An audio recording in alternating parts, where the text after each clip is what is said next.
இருக்கக்கூடிய தோழர்களே, கீழே அமர்ந்திருக்கக்கூடிய தோழர்களே, உங்கள் யாவருக்கும் எனது மாலை நேர வணக்கத்தை உரித்தாக்கிக் கொண்டு எனது இந்த வாழப்பாடி பகுதியிலே எனது கண்ணிய பேச்சை தொடங்குகிறேன். தந்தை பெரியார் பகுத்தறிவு பகலவன். அதாவது இந்த நிகழ்வு எதற்காக இங்கு ஏற்பாடு செய்யப்பட்டிருக்கிறது? தமிழ்நாடு மற்றும் கேரள முதல்வருக்கு நன்றி தெரிவிக்கும் வைக்கம் வெற்றி முழக்க விழா.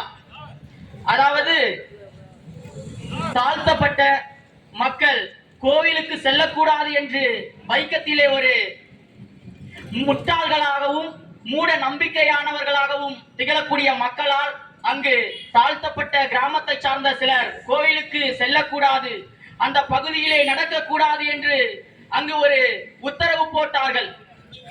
அந்த சூழலிலே தந்தை பெரியாருக்கு அந்த தகவல் எட்டியது. உடனடியாக வைக்கத்திற்கு நான் வருகிறேன், என்னுடைய மக்கள் எல்லோருக்கும் எல்லாம் சமமானவர்கள், எந்த இடத்திற்கு வேண்டுமானாலும் என்னுடைய மக்கள் சென்று வரலாம் என்கின்ற ஒரு சித்தாந்தத்தோடு தந்தை பெரியார் அவர்கள் வைக்கத்திற்கே சென்றார். சென்று மாபெரும் அமைதியான முறையிலே போராட்டத்தை கையில் எடுக்க வேண்டும் என்கின்ற எண்ணத்தோடு அங்கு சென்று போராட்டத்தை கையில் எடுத்தார். 4-5 கிராமத்தை சார்ந்த மக்கள் அந்த கோவிலுக்கு செல்லக்கூடாது, அந்த வழியிலே நடக்கக்கூடாது என்கின்ற சிலருடைய சூழ்ச்சியால் அந்த மக்கள் மிகவும் அவதிப்பட்டனர். இன்று வரையிலும் அது பல்வேறு பகுதியில் நடைபெற்றுதான் இருக்கிறது. அன்று அந்த வைக்கத்திலே தந்தை பெரியார் அவர்கள் அமைதியான முறையிலே போராட்டத்தை கையில் எடுத்ததன் காரணமாக அந்த பகுதி மக்கள் மகிழ்ச்சி அடைந்தார்கள். அன்று தொடக்கப்பட்ட அந்த வைக்கம் போராட்டம் தான் இந்நாள் வரையிலும் இந்த திராவிட மாடலாட்சியையும் சமூக நீதியையும் இன்று வரையிலும் பேசிக் கொண்டிருக்கிறது. இன்று சமூக நீதி பேசிக்கொண்டு தமிழ்நாட்டில் திராவிட மாடலாட்சியை எம்முடைய தலைவர் உயிரிலும் மேலான முதல்வர் முத்துவேல் கருணாநிதி ஸ்டாலின் அவர்கள் நடத்தி கொண்டிருக்கிறார். எப்படிப்பட்ட ஆட்சி! அதற்கு என்ன சொல்லியிருக்கிறார்? திராவிட மாடல் அரசின் சாதனை விளக்கும் பொதுக்கூட்டம் இங்கு நடைபெற்றுக் கொண்டிருக்கிறது. இந்த நிகழ்வில் நாம் பேச வேண்டும் என்று நினைத்தோம் என்றால் தமிழகத்தினுடைய ஒப்பற்ற முதல்வர் தளபதி அவர்கள் இந்தியா கூட்டணியை கட்டி காப்பதிலே சிறந்த தலைவராக விளங்கிக் கொண்டிருக்கிறார். இந்தியாவுக்கே ஒரு எடுத்துக்காட்டாக, இந்தியாவின் எடுத்துக்காட்டான முதல்வராக திகழ்ந்து கொண்டிருக்கிறார். அதற்கு இங்கு அமர்ந்திருக்கக்கூடிய அத்தனை பேரும் சாட்சி. ஏனென்று பார்த்தோம் என்றால் திமுக முதல்வர் மு.க. ஸ்டாலின் ஆட்சிக்கே வர முடியாது, அவருக்கு கட்டம் சரியில்லை, ராசி சரியில்லை, நேரம் சரியில்லைன்னு சொன்னாங்க. சொன்னவங்க எல்லாம் இன்னைக்கு வாயடைச்சு போயிட்டாங்க. ஏன்னா இன்னைக்கு 4 ஆண்டு காலம் ஆட்சி அமைச்சு முடிய போகுது. சிறப்பான ஆட்சியை இந்த தமிழ்நாட்டில் தந்து கொண்டிருக்கிறார். அதற்கு ஒட்டுமொத்த இந்தியாவுமே இன்னைக்கு சாட்சியா நிக்குது. 1-2 பட்டியலிட்டு சொல்ல திராவிட மாடல் அரசின் சாதனைகளை இந்த வாழப்பாடி பகுதியில சொல்லணும்னா, இன்று திராவிட மாடல் அரசு ஆட்சிக்கு வந்த பிறகு தோழர் சொன்னார், பெண்களுக்கெல்லாம் மாதம் 1000 மகளிர் உரிமை தொகைன்னு. மற்றவங்க எல்லாம் ஆட்சியில இருக்கும்போது ஒவ்வொன்றும் இலவசம் கொடுத்தா ஒவ்வொரு பேரு வைப்பாங்க. ஆனா திராவிட மாடலுடைய அரசினுடைய ஆட்சியில தான் மகளிருக்கு மகளிர் உரிமை தொகை, பெண்களுக்கு இலவச பேருந்து திட்டம், இல்லம் தேடி கல்வி, மக்களை தேடி மருத்துவன்னு ஒவ்வொரு திட்டத்தையும் முத்தான திட்டங்களை கொண்டு வந்திருக்கக்கூடியவர் தான் நம்முடைய முதல்வர் முத்துவேல் கருணாநிதி ஸ்டாலின் அவர்கள்.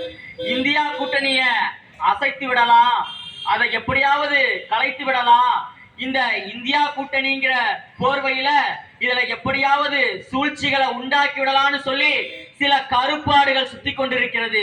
சில சங்கிகள் எல்லாம் கதறிக்கிட்டு இருக்காங்க. ஒரு காலமும் முடியாது. இந்தியா கூட்டணி என்பது மகத்தான கூட்டணி, இது கொள்கை கூட்டணி, இது சமூக நீதி பேசக்கூடிய கூட்டணி, தந்தை பெரியார் வழியில் வந்த கூட்டணி, பேரறிஞர் அண்ணா வழியில் வந்த கூட்டணி, முத்தமிழறிஞர் டாக்டர் கலைஞருடைய வழியில் வந்த கூட்டணி என்பதை இந்த நேரத்தில் பெருமையோடு சொல்ல கடமைப்பட்டிருக்கிறேன்.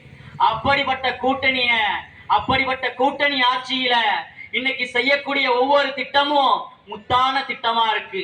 இன்னைக்கு காலேஜ் போகக்கூடிய பெண்களுக்கெல்லாம் மாதம் 1000. எதற்காக? தன்னுடைய பெற்றோரிடம் போய் நான் இன்னைக்கு காலேஜ் போகணும், எனக்கு காசு கொடுங்க, 100 கொடுங்க, 50 கொடுங்கன்னு கேட்ட காலங்கள் மாறி இன்று 10ஆம் தேதி 15ஆம் தேதி ஆனால் கல்லூரி செல்லக்கூடிய மாணவிகளுக்கு மாதம் 1000 வங்கி கணக்கிலே வரவு வைக்கப்பட்டது என்கின்ற ஒரு உன்னத திட்டத்தை கொண்டு வந்தார் நம்முடைய முதல்வர். கல்லூரி செல்லக்கூடிய பெண்களுக்கு மட்டும் மாதம் 1000 கொடுத்தால் என்ன செய்வது? ஆண்களும் கல்லூரிக்கு செல்கிறார்களே, எங்களுடைய நிலைமையையும் சற்று சிந்தித்து பார்க்க வேண்டும் என்பதற்காக கல்லூரி செல்லக்கூடிய இளைஞர்களுக்கு மாதம் 1000 புதுமை பெண் திட்டம், தமிழ் புதல்வன் திட்டம் என்கின்ற உன்னத திட்டத்தை கொண்டு வந்தவர் தான் நம்முடைய தலைவர் தளபதி என்பதை இந்த நேரத்தில் மகிழ்ச்சியோடு சொல்ல கடமைப்பட்டிருக்கிறேன். அது மட்டுமல்ல, இன்று 1ஆம் வகுப்பிலிருந்து 5ஆம் வகுப்பு வரை படிக்கக்கூடிய குழந்தை செல்வங்கள் பள்ளிக்கு செல்லும் பொழுது தன்னுடைய வீட்டிலே வறுமையின் காரணமாக பல்வேறு தரப்பு மக்களுடைய வீட்டிலே காலை அடுப்பெரியாத சூழல் இருக்கும்.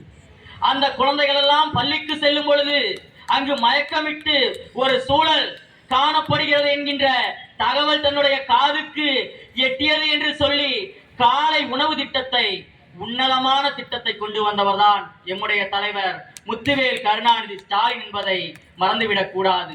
சாலையிலே செல்லும் பொழுது விபத்து ஒன்று நேரிட்டால் அவர்களை உடனடியாக மீட்டு மருத்துவமனைக்கு கொண்டு சென்று இன்னுயிர் காக்கும் 48 திட்டத்தை கொண்டு வந்தவர் தான் நம்முடைய தலைவர்.